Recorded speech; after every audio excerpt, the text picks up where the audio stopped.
Thank you all. Thank you, thank you. Thank you, thank you. So let me say, and I love you back, and I love you back. So let me say, my heart is full today.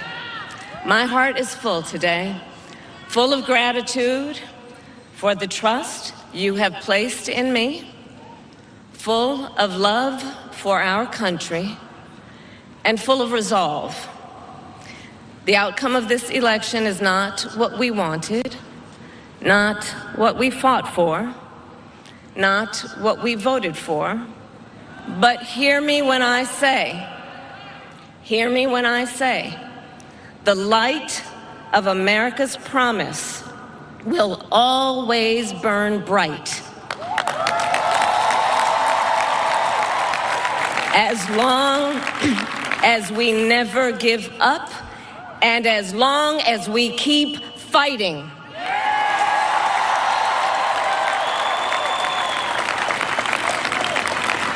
To my beloved Doug and our family, I love you so very much. To President Biden and Dr. Biden, thank you for your faith and support. To Governor Walz and the Walz family, I know your service to our nation will continue. And to my extraordinary team, to the volunteers who gave so much of themselves, to the poll workers and the local election officials, I thank you all. Look, I am so proud of the race we ran and the way we ran it. Over the 107 days of this campaign, we have been intentional about building community and building coalitions, bringing people together from every walk of life and background, united by love of country, with enthusiasm and joy in our fight for America's future. And we did it with the knowledge that we all have so much more in common than what separates us. Now, I know folks are feeling and experiencing a range of emotions right now. I get it. But we must accept the results of this election. Earlier today, I spoke with President-elect Trump and congratulated him on his victory. I also told him that we will help him and his team with their transition, and that we will engage in a peaceful transfer of power.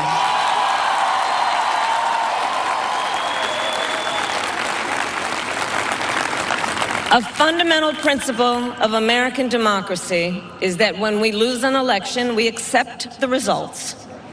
That principle, as much as any other, distinguishes democracy from monarchy or tyranny.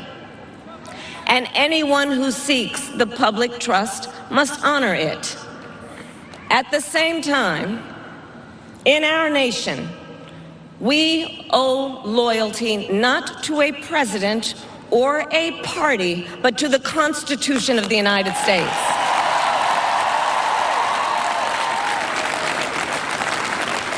And loyalty to our conscience and to our God. My allegiance to all three is why I am here to say, while I concede this election, I do not concede the fight that fueled this campaign.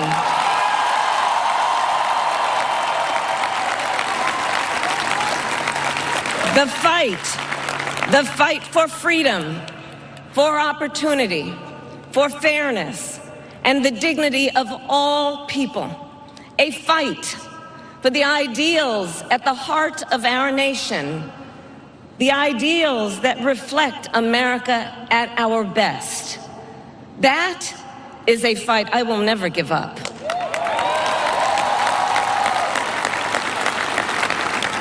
I will never give up the fight for a future where Americans can pursue their dreams, ambitions, and aspirations, where the women of America have the freedom to make decisions about their own body and not have their government telling them what to do.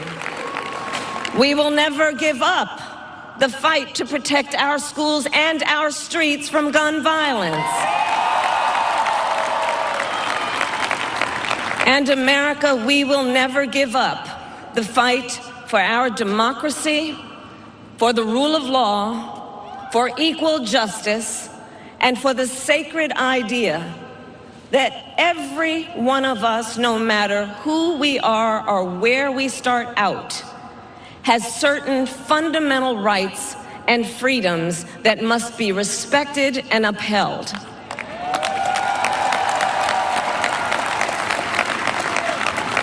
And we will continue to wage this fight in the voting booth, in the courts, and in the public square.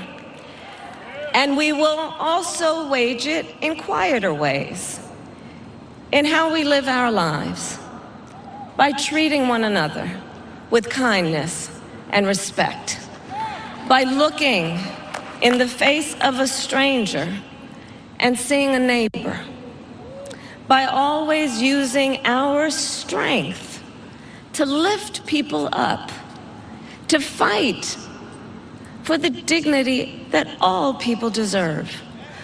The fight for our freedom will take hard work, but like I always say, we like hard work. Hard work is good work. Hard work can be joyful work. And the fight for our country is always worth it.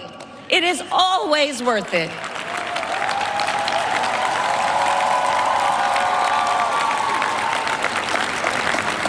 To the young people who are watching, it is, I love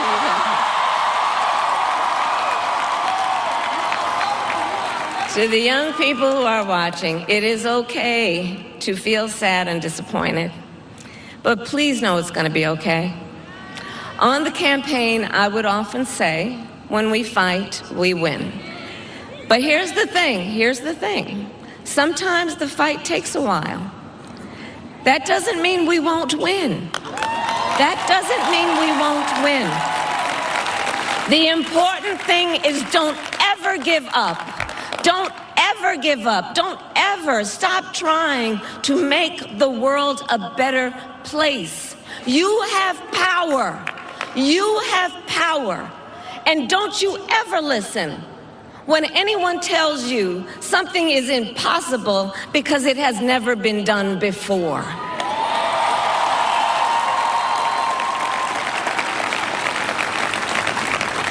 You have the capacity to do extraordinary good in the world. And so to everyone who is watching, do not despair. This is not a time to throw up our hands. This is a time to roll up our sleeves. This is a time to organize, to mobilize, and to stay engaged for the sake of freedom and justice and the future that we all know we can build together. Look, many of you know I started out as a prosecutor, and throughout my career, I saw people at some of the worst times in their lives. People who had suffered great harm and great pain, and yet found within themselves the strength and the courage and the resolve to take the stand, to take a stand, to fight for justice, to fight for themselves, to fight for others. So let their courage be our inspiration. Let their determination be our charge. And I'll close with this. There's an adage an historian once called a law of history, true of every society across the ages. The adage is, only when it is dark enough can you see the stars. I know many people feel like we are entering a dark time, but for the benefit of us all, I hope that is not the case. But here's the thing, America, if it is, let us fill the sky with the light of a brilliant, brilliant billion of stars. The light of optimism, of faith, of truth, and service.